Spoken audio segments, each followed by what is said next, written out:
Hello, my name's Matt.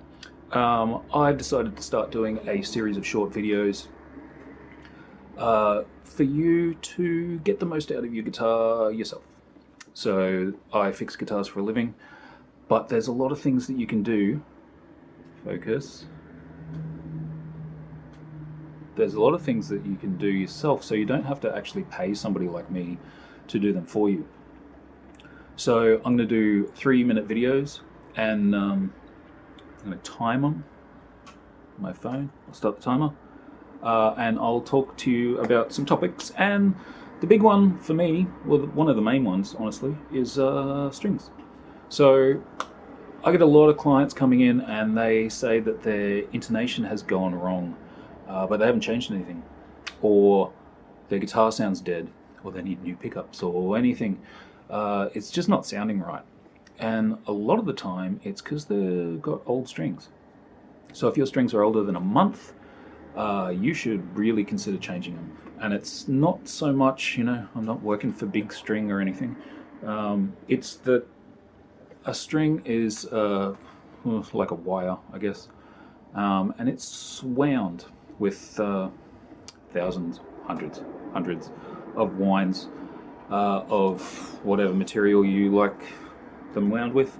But every time you touch them, every time I touch the string, I leave a bit of skin in there, or a bit of moisture, or a bit of lunch, because people are gross, in the winds, and eventually it builds up, and it rusts the string from the inside, or it just doesn't vibrate properly. So that's a big one. If you've got a dirty fretboard, you have to clean the fretboard, otherwise you're pushing dirt into the wind every time you fret, and they're just going to go dead faster. So keep your hands clean, keep your fretboard clean, wipe it down afterwards. But I mean, that's all well and good, so be clean, don't be gross. But every time you fret a string, or every time you bend a string, or even every time you pick a string, you're actually wrecking the string. So next time you take your strings off, have a look at the underside of the string, and you'll see actual dents. Every time you play, you're actually ruining the string. So you can't have old strings. They just don't work after a while. If you like the sound of old strings, you're an idiot. Mate, you're not an idiot. You're a beautiful person.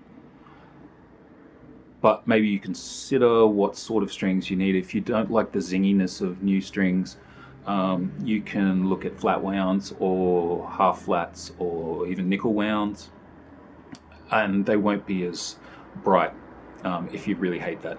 But don't go with old strings. Don't boil your strings. Focus on me. Don't boil your strings. It's weird. Just buy new ones. They're like $10. They're $20 maybe for good ones. Bass players, sorry, they're a bit more. But treat yourself to some strings. So keep them clean, change them often. And look, the most important thing that I can say in regards to strings at all, and I can't stress this enough, the biggest problem, sorry, out of time. Good chat.